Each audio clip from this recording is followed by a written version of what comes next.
Hey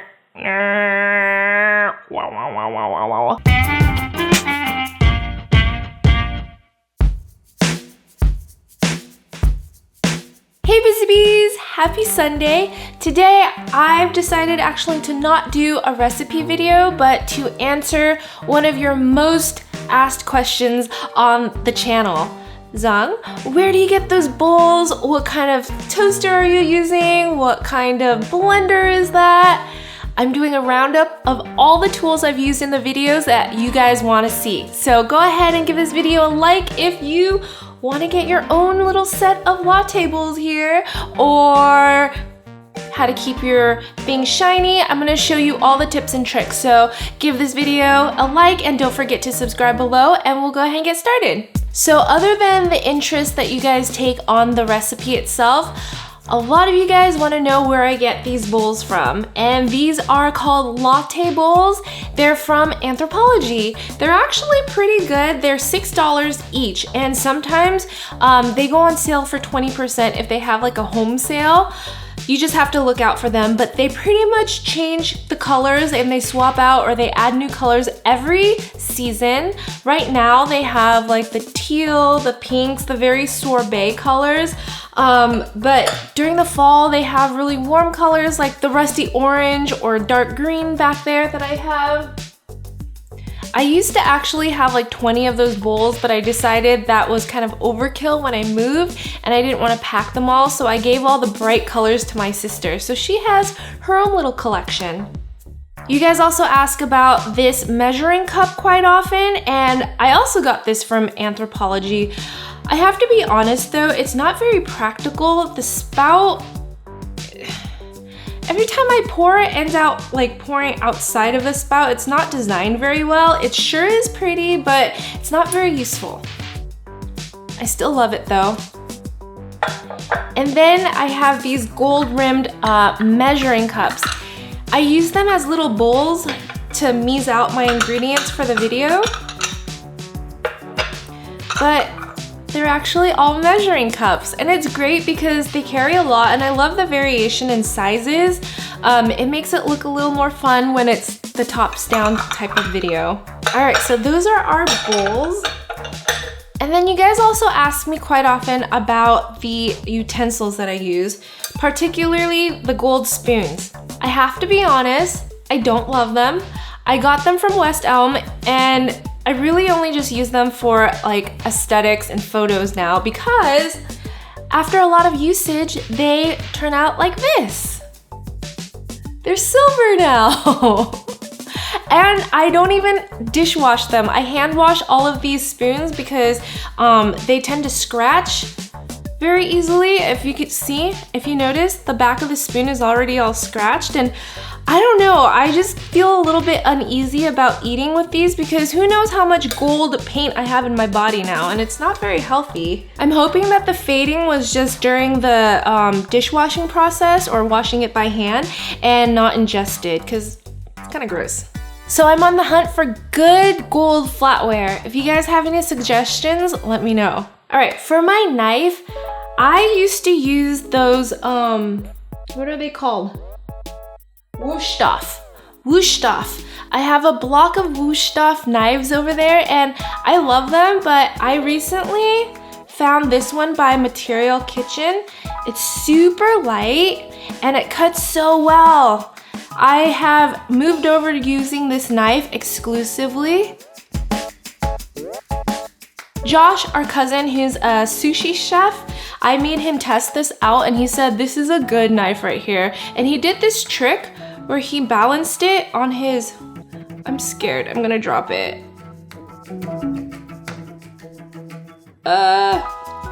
He did this trick where he balanced it on his finger. I don't know what he did, but he just left it here and he held it there for a while. And basically he says that this knife is very well balanced. The handle is the same weight as the blade, so it's a good knife. I can't balance anything to save my life, so I'm not even gonna try it again. But that's my favorite knife. You guys, Nate just reminded me that this was sent to me instead of me finding it. Thank you, Nate, for correcting me. I get sent a lot of things, random things to try out, and sometimes I like them, sometimes I don't, and I happen to really like this, so it's not a sponsored video.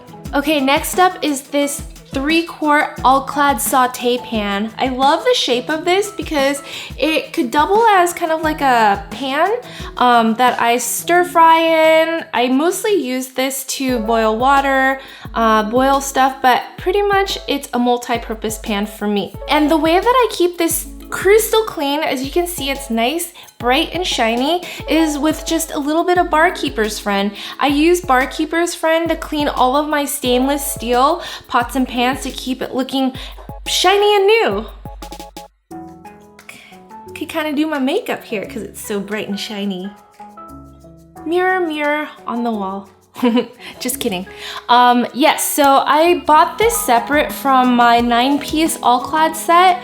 It came with a lot of different pots and pans, but nothing was this shape.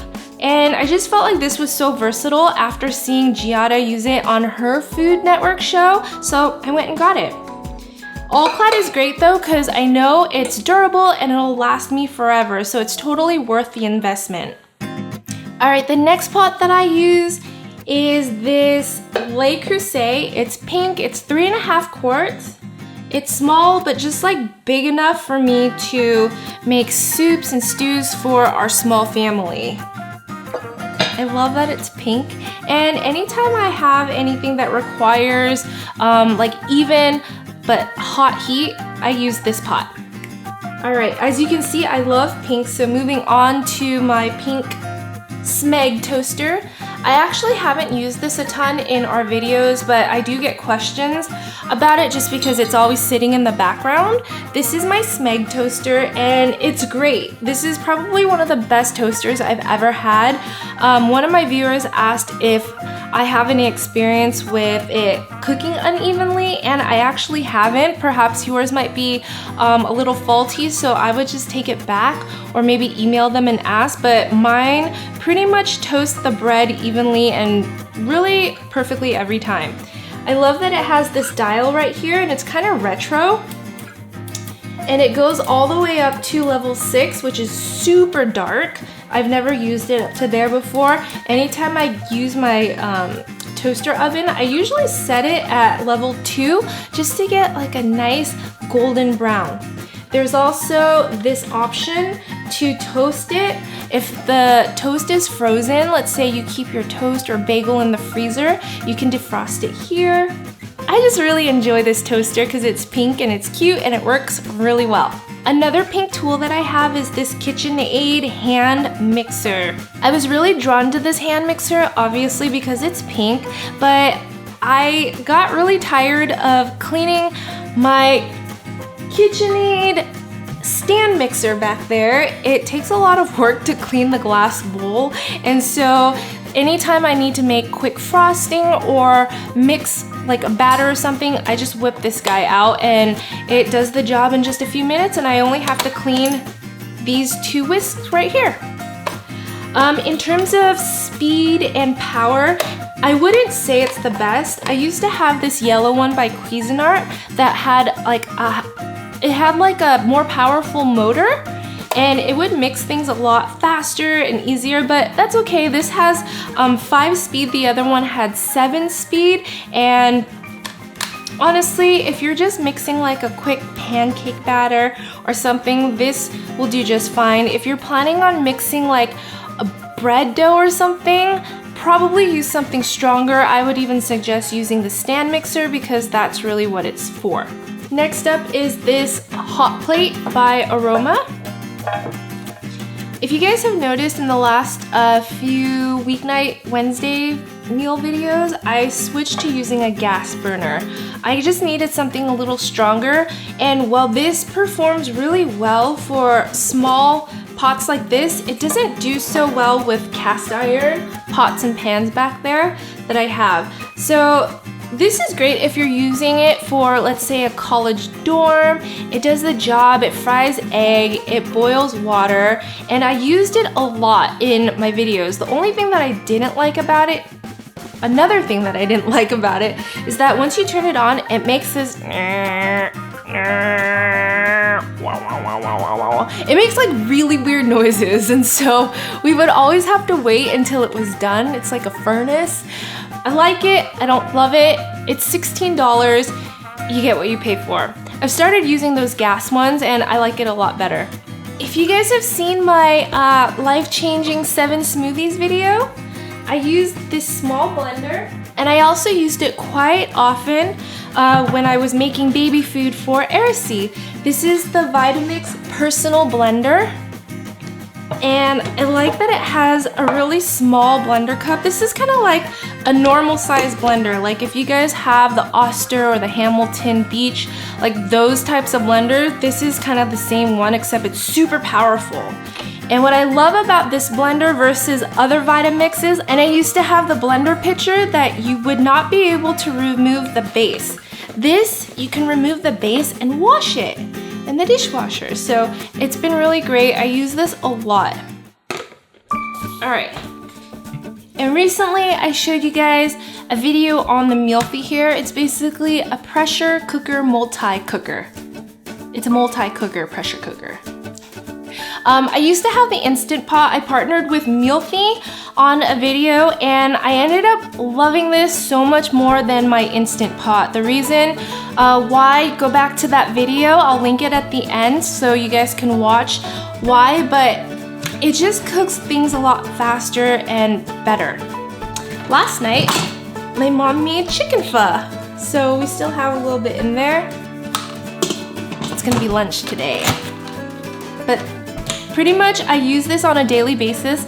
Nate has been doing Whole30 and I've been trying to be supportive and do it with him, but let me tell you, it is freaking hard. I'm going through so much withdrawals, but my my Whole30 experience is modified because I still need to be able to test recipes and do stuff for Honeysuckle, so I haven't been following it completely, but like meal prepping, I like to steam potatoes or sweet potatoes in here the night before, go to bed, and in the morning make a fresh skillet potato with eggs, and it's so delicious.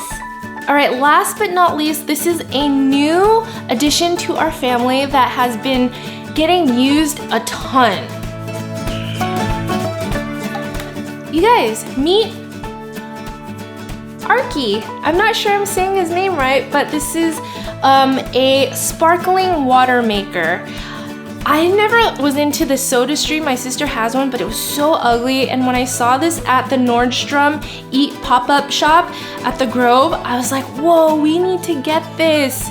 Let me get the bottle and show you guys. What it came with is this bottle right here, and I just filled it up with regular water. We have a water dispenser from the fridge, so it makes it super easy. And then I just screw it to this right here. Doesn't it look sleek though? When I saw it, I was like, whoa, this could look like something straight from a bar. Okay, screw it in tight. And for the CO2 right here, I just used the one from SodaStream. This is the CO2 pump, so it depends how sparkly you like your water. Nate was complaining that he wants something really hard, like hard bubbles, and so he uses 2 to 3 pumps. So let me just do 2. 1.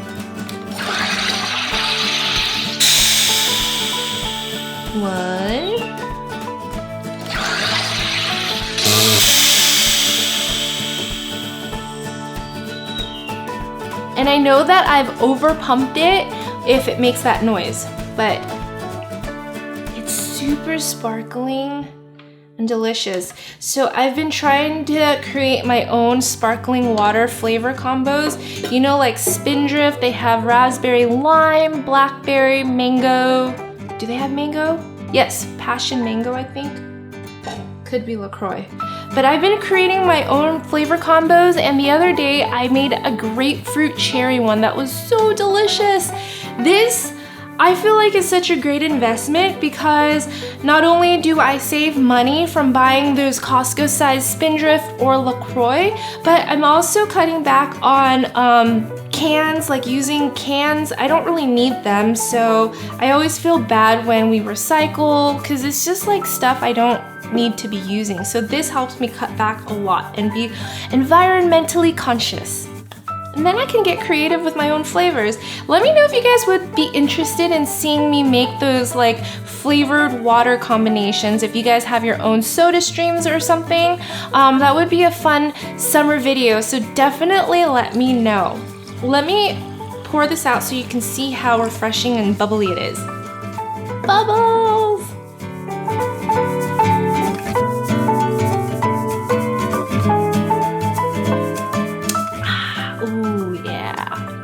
This is good.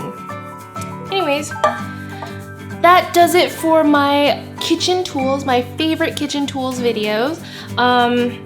You guys, I actually wanted just to really touch base and ask you a few things.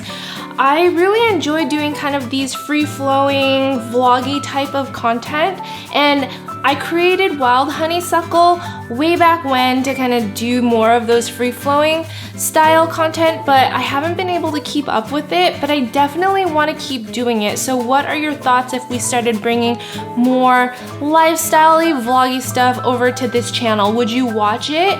Comment below. An example of a vlog would be one that I uploaded recently on IGTV when I went to VidCon. I kind of showed you guys my experience and a little bit behind the scenes of what it would be like if you were to attend VidCon. Those are always fun for me because I feel like we can connect more and talk to each other on a more like real basis versus me teaching you something all the time, which I still will every Wednesday. I've really been enjoying making those weekday, or what's it called? Wednesday weeknight meal series. I've really been enjoying them. I hope you guys have been as well, and those are gonna continue, but Sundays we're gonna try something new, and maybe I can add something for Fridays as well. But in the meantime, I definitely want to hear your thoughts, so let me know. And let's see, Wednesday I have something really fun for you guys. We're grilling Vietnamese food, so it's gonna be a good one. Stay tuned for that. Thank you so much for watching, guys, and tell me if you guys own any of these tools that I shared today. Tell me if you love them or not. See you guys next time. Bye!